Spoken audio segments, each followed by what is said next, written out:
છો પ્રગટ. ગુરુ બ્રહ્મા ગુરુ વિષ્ણુ ગુરુદેવો મહેશ્વર. ગુરુ સાક્ષાત પરબ્રહ્મ તસ્મૈ શ્રી ગુરુવે નમઃ. સજાન સ્વામી મહારાજની જય, અક્ષર પુરુષોત્તમ મહારાજની જય, ગુરુ ગુણાતીતની જય, ગોપાળાનંદ સ્વામી મહારાજની જય, ભગતજી મહારાજ જાગા સ્વામી કૃષ્ણજી અદાની જય જય જય. હે મહારાજ શાસ્ત્રીજી મહારાજની જય, યોગીજી મહારાજની જય, કાકાજી પપ્પાજી હરિપ્રસાદ સ્વામી, પ્રમુખ સ્વામી, મહંત સ્વામી મહારાજ, અક્ષર વિહારી સ્વામી મહારાજની જય જય જય. પ્રત્યક્ષ ધામધામી મુક્તોની જય, સાહેબ દાદા દિનકર દાદાની જય. સર્વે 500 પરમહંસોની જય, દાદા ખાચર જીણાભાઈ દરબાર આદિ મહામુક્તોની જય. आचार्य कुल ની जय, आज के आनंद की जय, आने वाले संतों भक्तों की जय, पूज्य संतों ની जय जय जय.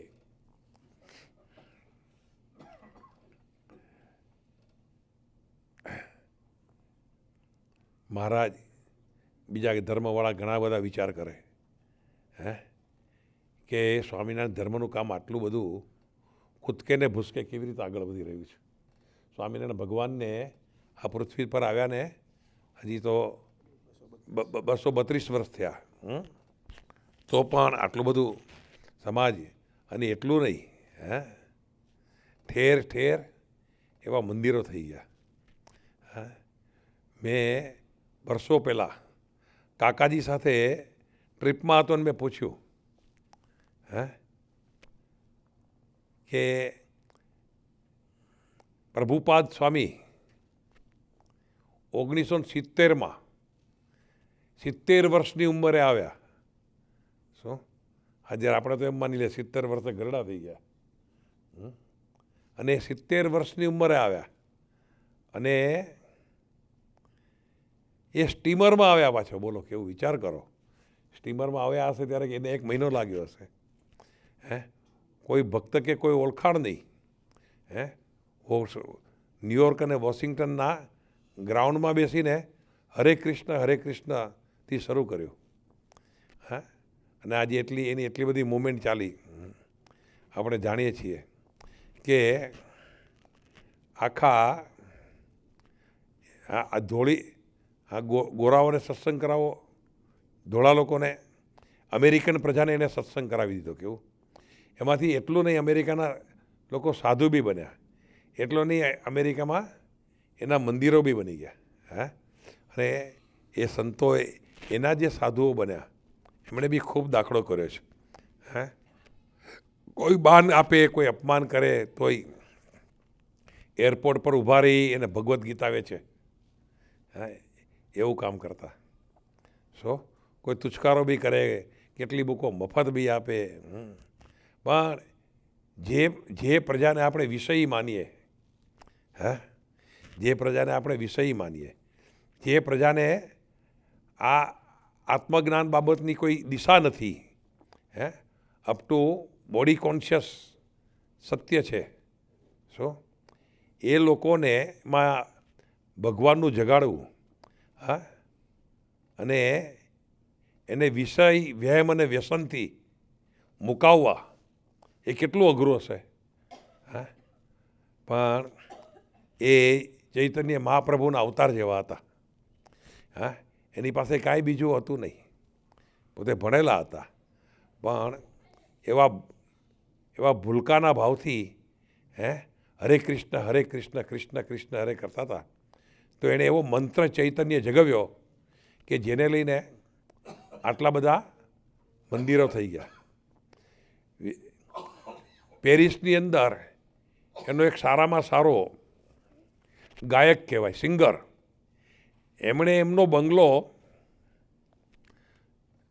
અલ્બેસ કરીને ગામ છે, એમાં એ લોકોને આખો પોતાનો પેલેસ જેવો મહેલ જેવો બંગલો એ આખો એમણે ભેટમાં આપી દીધો અને ત્યાં મંદિર કર્યું.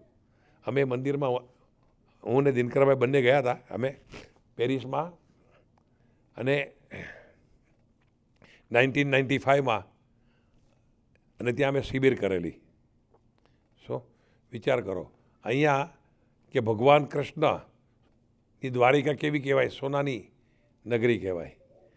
તો આઈ થિંક વોશિંગ્ટન વર્જિનિયામાં એમણે palace of God, palace of gold નહીં, પેલેસ ઓફ ગોલ્ડન ટેમ્પલ એવું બનાવ્યું. જ્યાં જાઓ ત્યાં એમને એવા મંદિરો બનાવ્યા. હા, ત્યારે મેં કાકાજીને પૂછેલું કે સ્વામિનારાયણ ભગવાન તો આપણે કહીએ આ તો બધા અવતાર થયા, રામ કૃષ્ણ. સ્વામિનારાયણ ભગવાન તો અવતારના અવતારી. હા, તો એનું કેવું ચાલવું જોઈએ? એ લોકો, મારો તો કાકાજી સાથેનો સંબંધ એવો હતો, I was a question of dictionary. હા, અને એમાંય જાણે મોટા પુરુષને ઊંચા કરવા જેવા સવાલ પૂછું. હા, બાકી નિષ્ઠા પૂરી એમની કેવી, માથું આપવું હોય તો એમને માથે જ આપવું, બીજે કંઈ. પણ કાકાજીને મેં પ્રશ્ન પૂછ્યો, કારણ કે અમને પેરિસની અંદર એક એવી વેજીટેરિયન રેસ્ટોરન્ટ હતી. આપણા કોઈ એક સત્સંગી ભાઈ ત્યાં કામ કરતા હતા, અમને ત્યાં જમવા લઈ ગયા. કાકા, અહીંયા કાંદા નહીં, લસણ નહીં, કાંઈ નહીં, બિલકુલ ચોખ્ખું. હા હા, એવું રસોઈ પ્યોર વેજીટેરિયન મળે છે. અને એ રેસ્ટોરન્ટ ઇસ્કોન રેસ્ટોરન્ટ કહેવાય. કેવું? ગોવિંદા. તો કે આપણે મેં કીધું આમનું આટલું ચાલે છે તો સ્વામિનારાયણ સર્વોપરી હોય તો એનું વધારે ચાલવું જોઈએ ને. શું? મેં કીધું કે આપણે તો 200 વર્ષની અંદર સ્વામિનારાયણના કેટલા ભાગલા કર્યા. મેં કીધું આ કૃષ્ણને તો 5000 થયા, ત્યાં સુધીમાં કેટલા થશે? મારો એક સાર્કેસ્ટિક સવાલ હતો. કાકા કે અરે રાજા, એક દિવસ તું તારી લાઈફમાં જોઈશ ક્યાં એમનું છે એના કરતાં આનંદ ઘણું સ્વામિનારાયણનું થશે. કેવું? અને આજે આપણે જોઈએ છીએ. અને મહારાજે કહ્યું સ્વામિનારાયણ સર્વોપરી ભગવાન, સ્વામિનારાયણ મંત્ર એટલો મહાન છે. સ્વામિનારાયણ ભગવાને પોતે કહ્યું મારી મૂર્તિ કરતાં મારો મંત્ર મહાન છે. તમે એ જપો તો તમારું કામ થશે. કેવું? હા હા. અને સ્વામિનારાયણ ભગવાને એ બધાએ પ્રકૃતિ સાથે સુમેળ કરીને આટલો સત્સંગ વધાર્યો છે. ત્યારે આપણે તો પ્રકૃતિને છંછેડીને આટલો સત્સંગ વધાર્યો છે.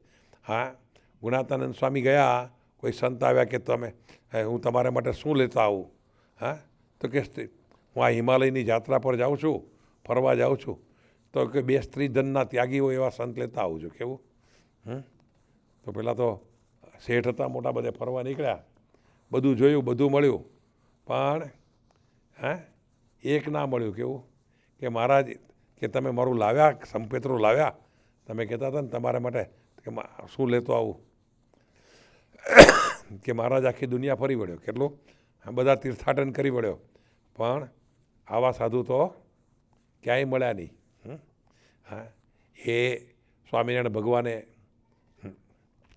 અહીંયા એના સર્વોપરી બળથી માયાને ઠોઈ રાખી છે. નિષ્કુળાનંદ સ્વામીએ ને મહારાજે પ્રશ્ન પૂછ્યો ભક્ત ચિંતામણીમાં કે મહારાજ કે તમે મને શું ભગવાન કહો છો? ખાલી મારી ઇજ્જત લો છો, મારી ઠેકડી કરાવો છો. મેં કોઈ રાક્ષસ માર્યો નથી, મેં કોઈ કંસને હર્યો નથી, મેં કયા એવા કામ કર્યા છે? મેં કંઈ કાળી નાગ માર્યો નથી.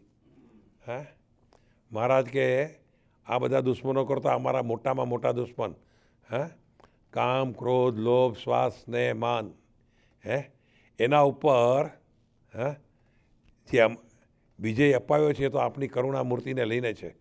અમારા બળે કાંઈ નથી. તમે એવી માયાને ઠોઈ રાખી છે એટલે માયા અમને પજવી શકતી નથી. હા, નહીં તો માયા તો એવી, ગુણાતાનંદ સ્વામી એમની વાતમાં લખ્યું, માયા તો એવી ખીજી છે કે ક્યારે દિવાલ પાડીને મારી નાખું, કાળ પાડીને મારી નાખું. શું? હા, પણ એવું થતું નથી. અને આજે 20-20 વર્ષના છોકરાઓ અહીંયા જો બધા ભગવાન ભજવા આવે છે, એ અમે માયાને ઠોઈ રાખી છે. એમ એનું એ સર્વોપરીપણું છે. અને આજે સ્વામિનારાયણ ભગવાનનો જ્યાં જાઓ ત્યાં, અને બધા મહારાજે સાથે સોશિયલ કામ કર્યું. આપણા આ બધા સંતો છે જ્યાં જેણે ભગવી ચૂંદડી પહેરી છે મહારાજની, એની પાસે મહારાજ હાજર છે.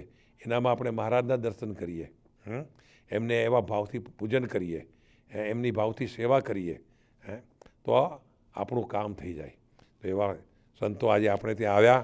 આપણી યાત્રાની શુભેચ્છાઓમાં આજે આપણી એમ કહો કે ફેરવેલ પાર્ટી છે, અને એની અંદર આપણને સંતો આશીર્વાદ આપવા આવ્યા છે, અને એના આશીર્વાદથી આપણી યાત્રા સરસ રહેશે. અત્યારે આપણે બધું જ કામ એવું છે, બધું જીલંબે છે. કેવું? ક્યારે થશે, કોણ કરશે, કેમ થશે, આટલા બધાનું કેવું? કારણ કે 5 પછી ઘર છે કેવા હરિભક્તો, પણ એને એવો ઉમંગ કે કાકાજી સૌથી પહેલાં 73માં આવ્યા. જે માણસ 7 સ્ટાર હોટલમાં ઉતરે એ અમારા ઝૂંપડા જેવા ઘરમાં ઉતર્યા, અને એને પાથરવા માટેનો પલંગ નહોતો. કેવું? એટલે બનાના આવે ને કેળાના બોક્સ, એ કેળાના બોક્સમાં એ લોકો ફેરી કરવાનો એનો સામાન વેચતા, એ ભરી રાખતા. એના ઉપર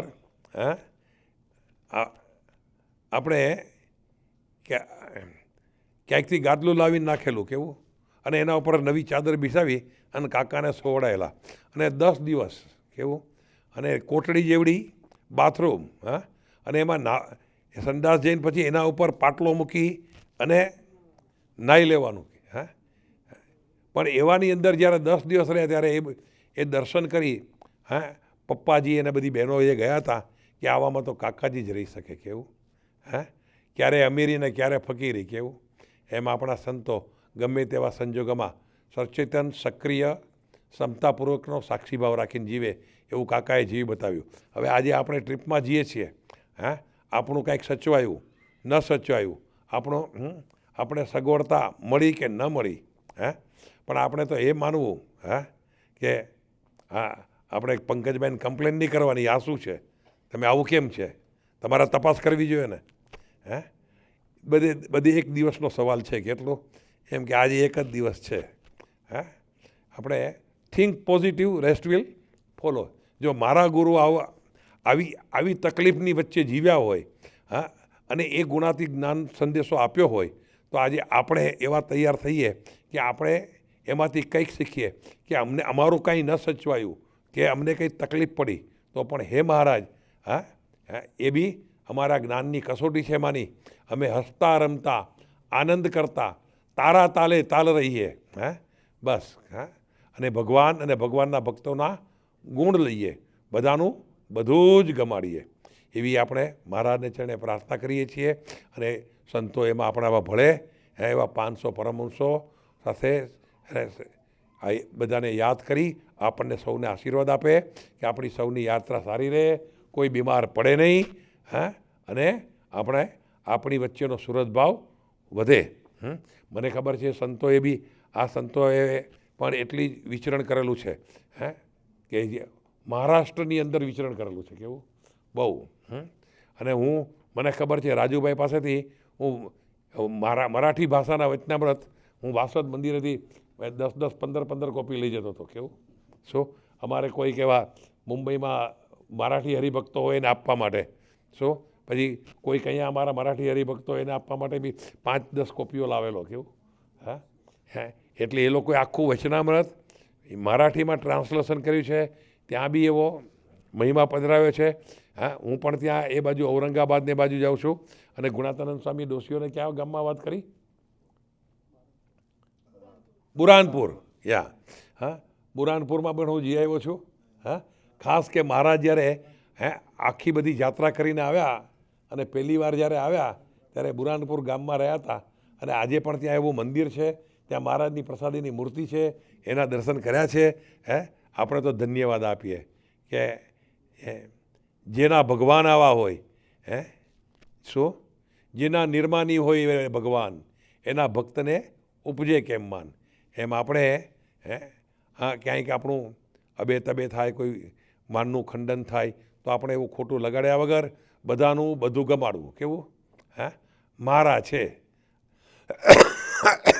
જે કોઈ સ્વામિનારાયણ ભગવાનની પાસે આવ્યા છે એ બધા મારા છે એવું માની, અને આપણે સરસ એવો દાખલો બેસાડીએ કે આપણા વર્તનથી એ લોકોને થઈ જાય કે ઓહો હા કે અમેરિકાના લોકો તો કેટલા હા એ બધા તો બહુ સામાન્ય માણસો છે, પણ છતાં આપણી સેવા અને આપણી અંદર મહિમાનો ઉદય હા કે જે આપણને એવા ભગવદી એકાંતિક બ્રહ્મ સ્વરૂપ એવા જે દિનકર દાદા આપ્યા છે, તો એને લઈને અખંડ સત્સંગનો જોગ આપ્યો છે એ મોટી કૃપાનું ફળ છે.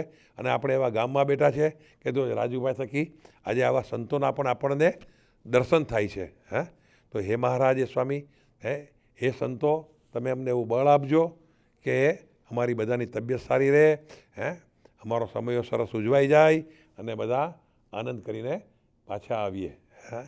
સહજાનંદ સ્વામી મહારાજની જય.